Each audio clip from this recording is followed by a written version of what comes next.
Assalamualaikum warahmatullahi wabarakatuh. Selamat pagi, Om Swastiastu, Namo Buddhaya, Salam Kebajikan. Perkenalkan, nama saya Robi Yunianto Utama MS SHMA.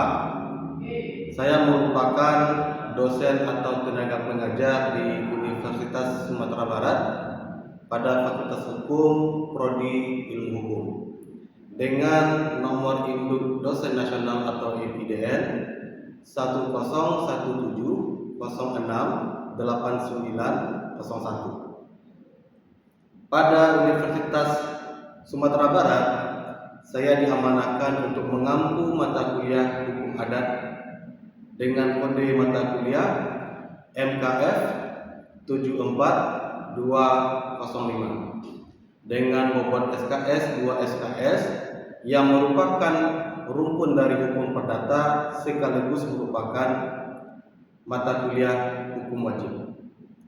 Nah, adapun kemudian deskripsi singkat dari mata kuliah hukum adat yang saya ampu adalah bahwasanya mata kuliah ini merupakan mata kuliah pokok yang memberikan pengetahuan dan pemahaman serta wawasan kepada mahasiswa mengenai apa itu hukum adat, bagaimana penerapan hukum adat tersebut di dalam masyarakat, sejauh mana adat berkembang di masyarakat, dan penjelasan mengenai pembagian-pembagian hukum di dalam hukum adat. Kemudian adapun capaian pembelajaran mata kuliah ini adalah yang pertama, mahasiswa dapat menguraikan, menjelaskan, mendeskripsikan ruang lingkup hukum adat dan perkembangan hukum adat dalam sistem hukum Indonesia. Kedua, mahasiswa mampu memahami dan menjelaskan struktur masyarakat adat. Kemudian yang ketiga, mahasiswa mampu memahami dan mendeskripsikan tentang hukum keluarga dan waris adat. Kemudian yang keempat, mahasiswa mampu menjelaskan dan memahami hukum tanah adat. Dan yang terakhir, yang kelima, mahasiswa mampu menjelaskan dan menguraikan delik adat dan sengketa hukum adat. Itulah perkenalan singkat dari saya dan mata kuliah yang saya ampu pada Universitas Sumatera Barat. Marilah selanjutnya kita lanjutkan pada praktik mengajar. Terima kasih. Assalamualaikum warahmatullahi wabarakatuh. Oke, baik. Bismillahirrahmanirrahim. Assalamualaikum warahmatullahi wabarakatuh. Waalaikumsalam warahmatullahi wabarakatuh. Selamat siang rekan-rekan mahasiswa. Sehat semuanya? Oke, baik. Sekarang kita masuk pada materi atau pokok pembahasan mengenai struktur masyarakat hukum adat, ya. Nah, sebelum kita masuk pada ini, ya, pada materi ini, struktur masyarakat hukum adat, mungkin sedikit kita review mengenai mata kuliah atau materi sebelumnya. Jadi sebelumnya kita belajar, ya, kuliah mengenai adat dan hukum adat, ya.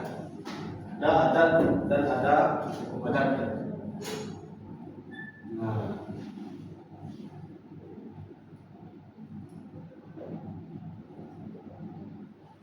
jadi kalau adat itu merupakan kebiasaan yang itu kemudian dilakukan terus-menerus, kemudian menjadi pedoman bagi masyarakat.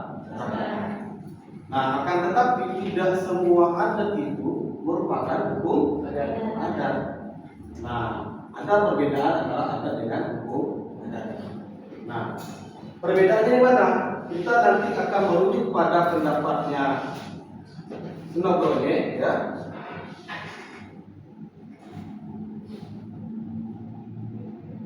Kemudian ada Gerhard, ya.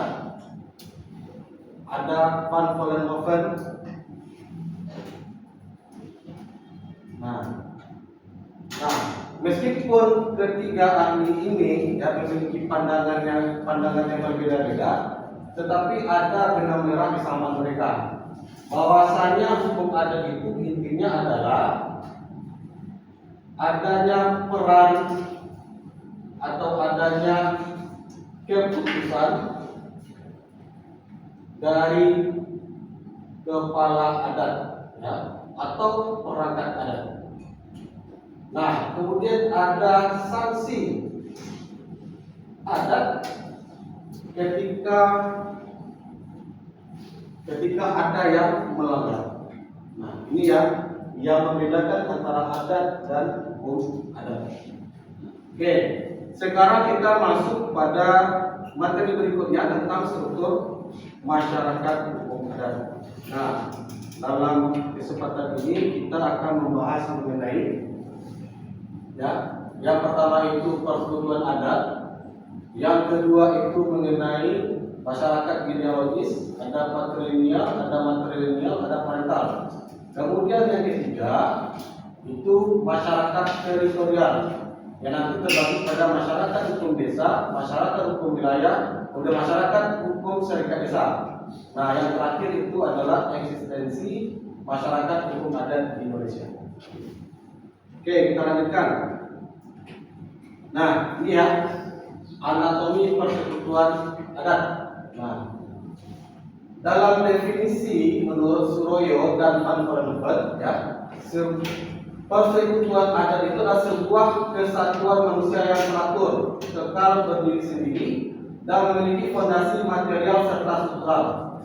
Nah, oke, kita coba jelaskan strukturnya. Pertama, susunan yang teratur, ya, tata susunan sosial yang terorganisir dan tetap. Contohnya, famili di Minangkabau berupa rumah suku, ya, jurai atau paling. Jadi ini ya susunan yang teratur. Anggap ini adalah sebuah ranting, ya. Nah, kemudian ranting itu dihubungkan lagi dengan ranting yang lain. Nah, kalau ranting kita ranting dia apa? Hah? Dahan. Dahan atau cabang? Mana yang lebih besar dahan daripada cabang? Dahan. Oh, dahan dulu ya. Oke, ini adalah dahan. Nah, kemudian dahan itu dihubungkan dengan dahan yang lain. Nah, ya. Nah, dia jadi apa? Jadi dahan dengan dahan jadi apa ya? Cabang, ya. Cabang. Kemudian cabang dengan cabang dia jadi apa? Nah, dari pohon, ya. Contohnya pohon apa? Pohon pisang. Hah? Ya.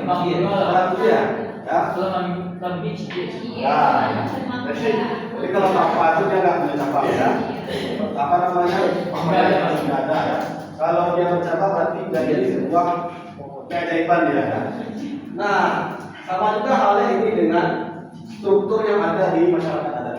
Kalau di Minangkabau itu kan agaklah dalam konteks dahan ini, ya, itu disebut dengan paruh. Nah, paruh.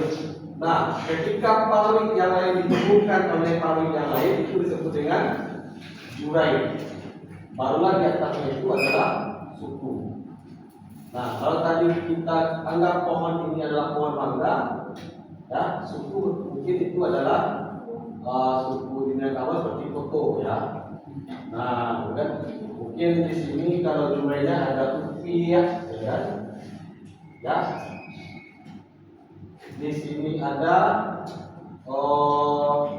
Halimah, ya. Dan seperti di sini mungkin Siti, ya. Nah, boleh ibu di sini laki-laki. Kalau di Minangkabau boleh laki-laki, ya. Boleh, ya, boleh laki-laki, tetapi nanti tidak lagi ditarik. Ya, karena dia laki-laki. Karena yang harus kita adalah perempuan. Jadi konteksnya seperti ini. Nah, kemudian ada daerah yang tetap, ya. Kemudian ada penguasa dan pengurusnya, ya. Ada penghulu, ya. Ada dua. Kemudian ada harta kekayaan, ya, yang berupa material dan imaterial. Kalau dia material, berarti harta kekayaan itu bersifat kebendaan. Kalau imaterial, tidak bersifat kebendaan. Nah, kalau yang bersifat kebendaan kan seperti tanah, ya, rumah adat, gitu kan. Nah, atau mungkin tanaman-tanaman pohon kelapa segala macam, gitu ya. Nah, kalau yang imaterial itu lebih kepada gelar adat, ya, atau pengetahuan tradisional masyarakatnya. Nah, kalau di Minangkabau itu ada istilahnya kampung, gitu kan? Kampung itu juga dianggap sebagai kekayaan yang bersifat material. Oke, kita lanjutkan. Nah, ini ada dua pilar struktur masyarakat, ya, yang membentuk, ya, masyarakat ada itu. Ada azas kekerabatan yang disebut dengan genealogis, ada kemudian azas kewilayahan yang disebut dengan teritorial. Kalau genealogis berarti memang, ya, berdasarkan darah, ya, pertalian darah. Cuma nanti ditarik dari keturunannya berdasarkan, ya, apa yang dianut oleh masyarakat itu, matrilineal atau patrilineal.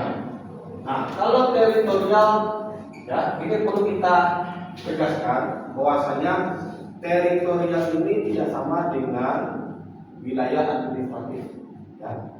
Kalau kita lihat peta, ya, itu kan ada jelas, ya, yang ini daerah kabupaten 50 kota, yang ini daerah Kota Pariaman, ya, kan jelas batas-batasnya di peta, ya.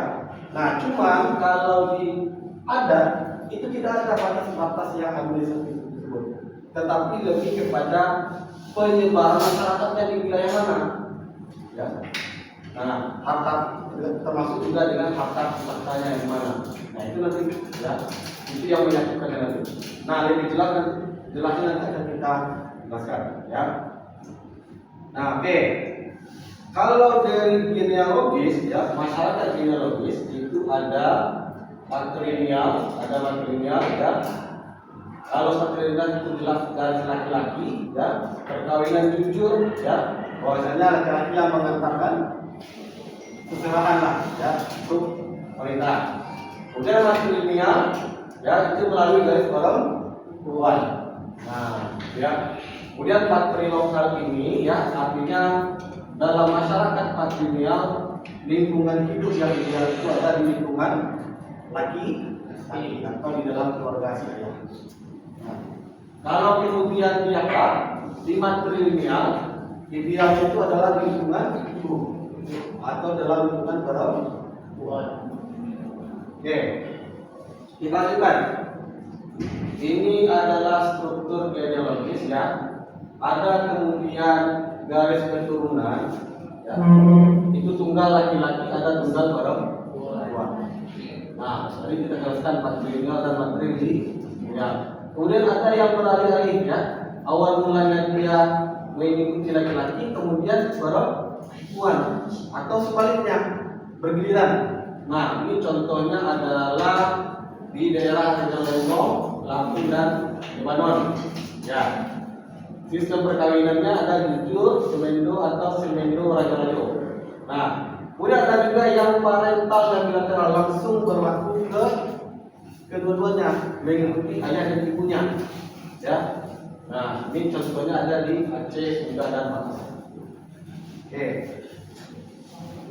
itu yang genealogis. Dan ada kemudian selanjutnya adalah yang dimaksud karena masyarakat teritorial.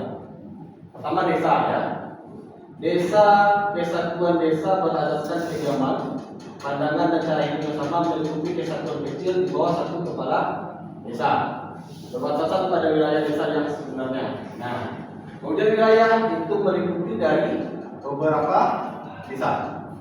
Nah, kemudian ada juga kemudian berdasarkan cerita desa, tapi ini dibentuk secara kebetulan karena letak yang berdekatan, kan? Karena ada pengelolaan fasilitas bersama, ya, seperti pengairan, ya, bagi masyarakat yang bertani. Nah, gitu. Oke.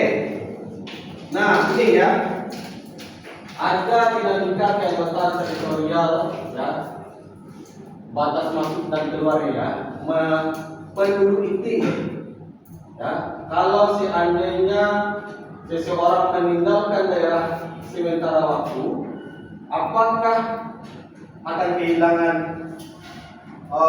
statusnya sebagai masyarakat adat? Tidak, ya. Karena dimanapun dia berada, ya, meskipun di luar negeri atau di belahan dunia manapun, tetap melekat, ya, genealogisnya, ya, tetap melekat. Nah. Kemudian ada orang asing, ya, datang ke lingkungan daerah. Bahkan ada yang juga dia lahir, besar, dan menikah di satu daerah. Juga tidak otomatis dia menjadi persekutuan dari masyarakat itu, ya. Nanti dikembalikan lagi kepada sistem masyarakat masing-masing, ya. Apakah kemudian dia bisa berbaur, ya, dengan mengikuti ritual tertentu, ya, kan gitu, ya. Kalau di Minangkabau itu ada yang malakok, ya, menangkan yang batani aneh, ya, dia memberikan keserahan untuk mendapatkan perlindungan dari satu kaum. Nah, kan gitu, ya.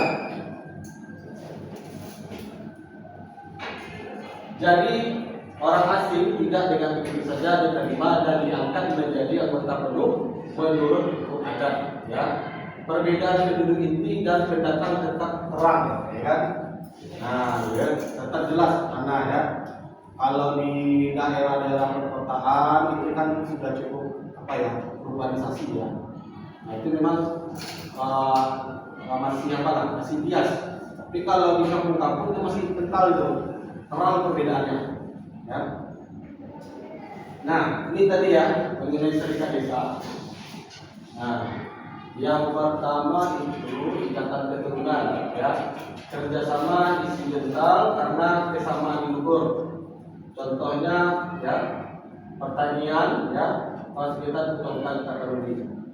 Kemudian pengurusan perairan, ya, kemudian ada keamanan bersama dan juga resolusi konflik.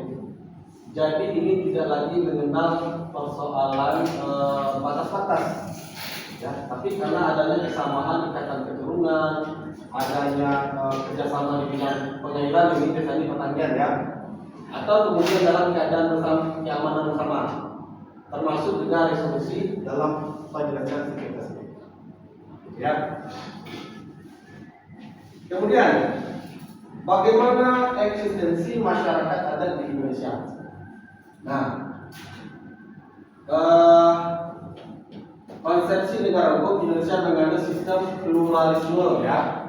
Ada 3 sistem yang menjadi campuran di dalam sistem Indonesia. Ada hukum adat, ada hukum Islam, ada hukum, ya, positif, atau ada hukum Eropa kontinental, ya.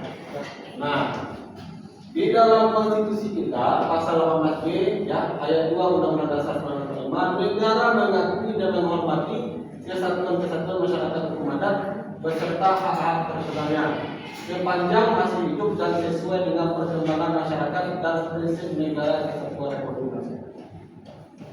Nah, oke, ya.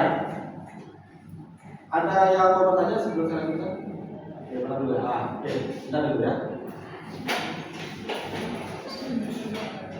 Terima kasih atas waktunya. Saya mau bertanya kepada Pak, bagaimana kedudukan struktur masyarakat adat di dalam pemerintah desa? Karena di satu sisi ada pemerintahan secara administratif dan di sisi lain ada perangkat adat. Terima kasih. Oke, baik. Nah, jadi coba kita ilustrasikan, ya. Nah,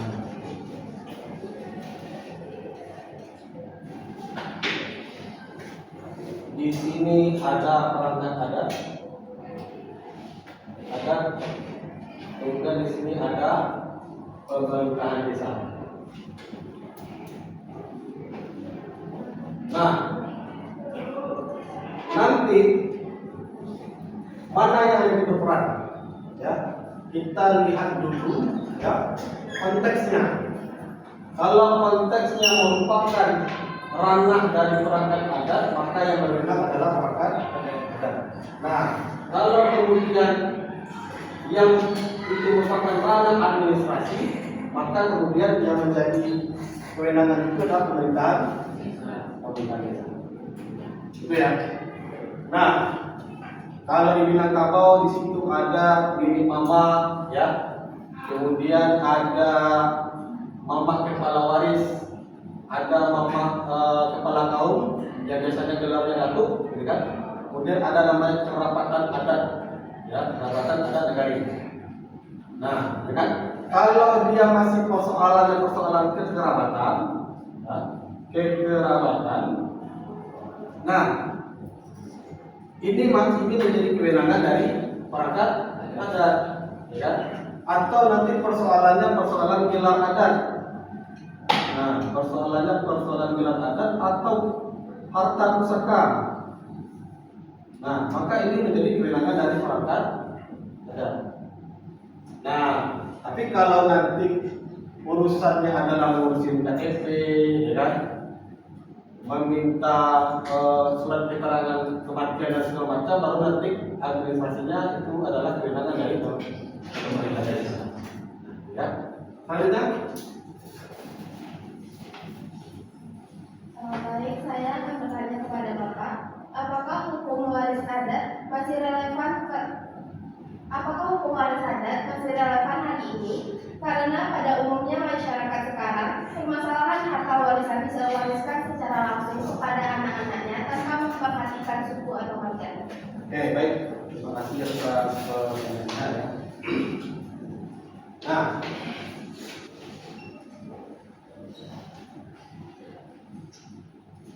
sebetulnya persoalan kewarisan itu ya,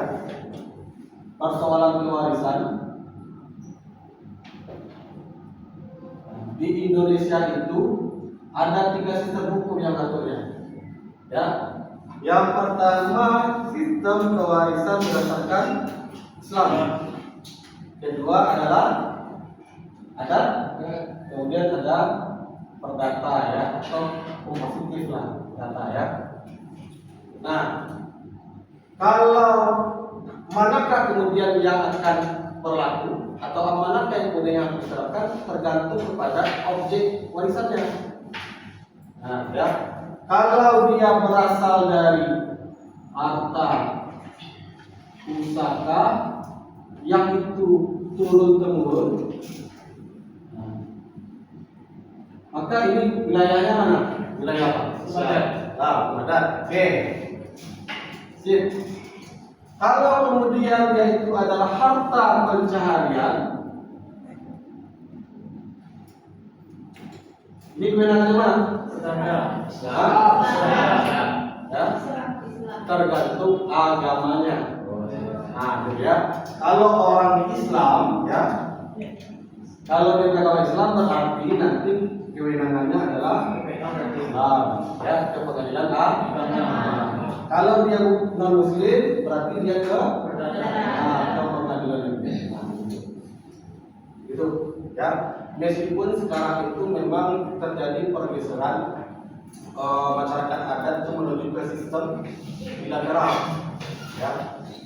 Artinya gini, yang awalnya itu harta pusaka, kemudian mencoba untuk diwariskan secara bilateral, gitu. Nah, itu memang tidak bisa kita pikirin. Nah, kan kita belajar ilmu hukum kan ada das solen dan ada das sein. Nah, itu loh. Terkadang yang kita pahami dalam ilmu hukum dalam praktik beda. Nah, itu beda. Oke. Nah, inilah ya.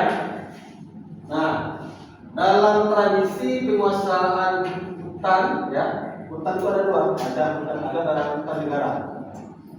Kalau hutan negara itu kan ada hutan produksi dan hutan lindung. Hutan lindung. Nah, selain dari itu berarti dia hutan, dia hutan adat, dikuasai oleh masyarakat adat. Nah, faktanya apa? Ada sering dikriminalisasi terhadap kepemilikan tanah wilayah. Nah, kemudian biasanya dalam masyarakat adat itu jelas ya, mana yang menjadi penduduk asli, mana yang tidak. Ini bukan dalam arti kata rasis, bukan ya.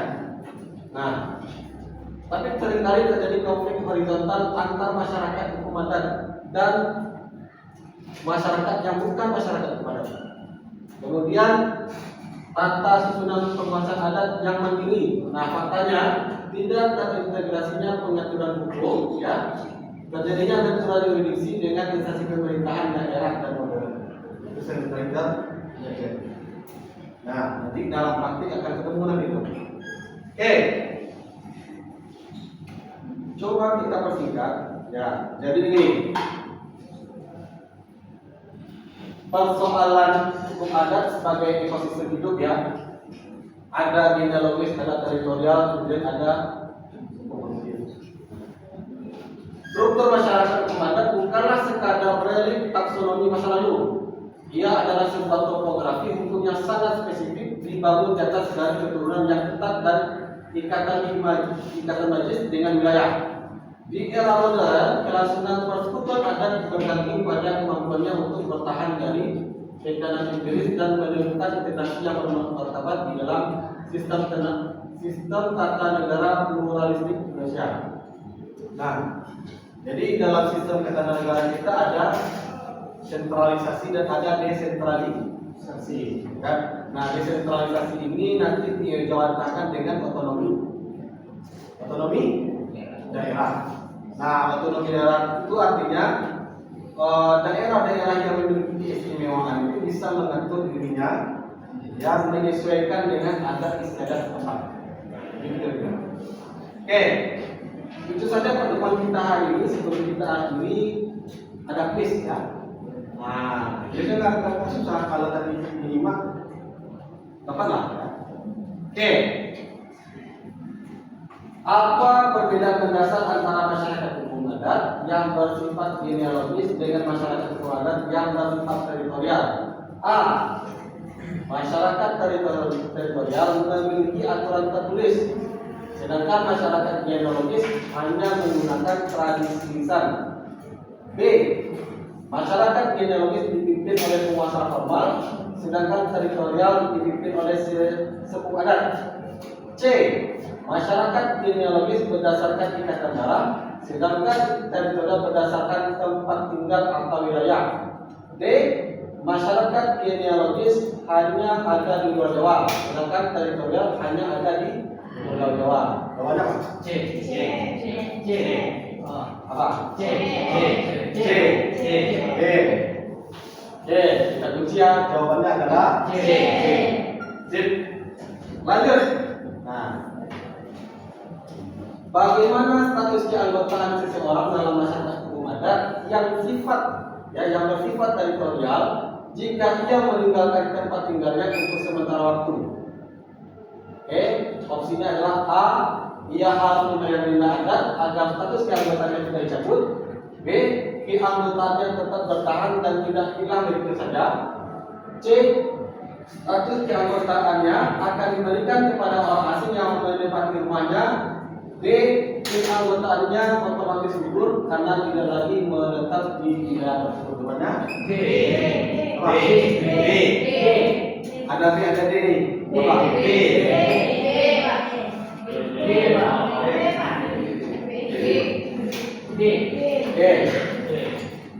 Jawabannya adalah D. Ya. Dari kayaknya yang D pindah ke B ini kayaknya. Ya, jawabannya adalah B. Ya. Jadi sekalipun dia berpindah tempat, ya, apakah ke luar negeri ataupun keluar angkasa pun, ya, tetap dia bertahan dalam keanggotaannya dan tidak hilang begitu saja. Oke. Sudah, terima kasih teman-teman.